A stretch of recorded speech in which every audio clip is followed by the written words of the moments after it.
पारू थांब.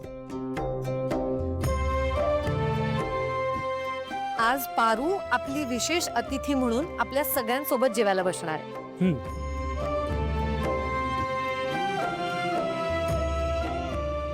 कशाला? ती इतर नोकरांसोबत जेवायला बसेल ना.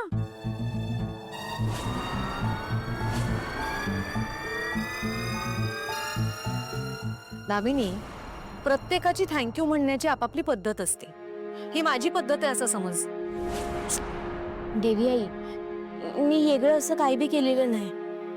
मी जे काही बी केलं ते आपल्या घरासाठी केलं आणि हेच माझं कर्तव्य आहे. ए, कसलं कर्तव्य? कुणी केलं आणि कुठल्या नात्यानी? कर्तव्य करण्यासाठी नातं लागत नाही. अर्थात ज्यांना नातीच कळत नाही त्यांना कर्तव्य तरी कसं कळणार, नाही का? खरे, काही लोक इतकी ढ असतात ना, त्यांना काहीच कळत नाही.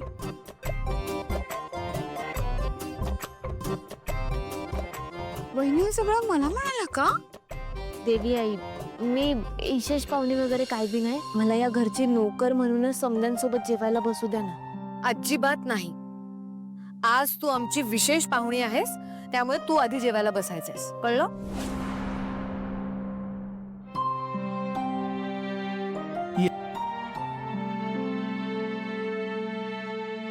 मारुती, तूही बस.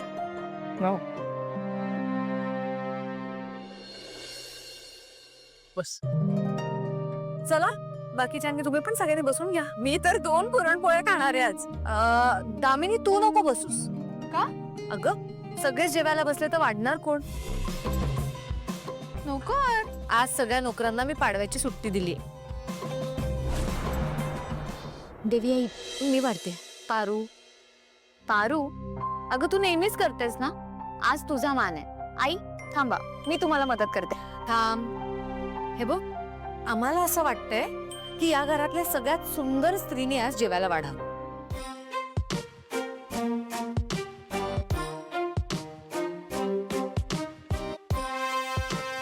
अगं दामिनी, असं काय बघतेस? या घरातली सगळ्यात सुंदर स्त्री कोण आहे सांग? मी. मग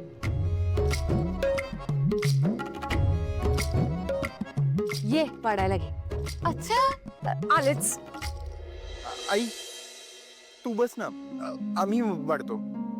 नाही, तुमचं सगळ्यांचं जेवण झालं की मी बसते जेवायला. नाही नाही आई, प्लीज, आज तुम्ही सगळे बसा आणि मी आणि प्रीतम मिळून वाढू.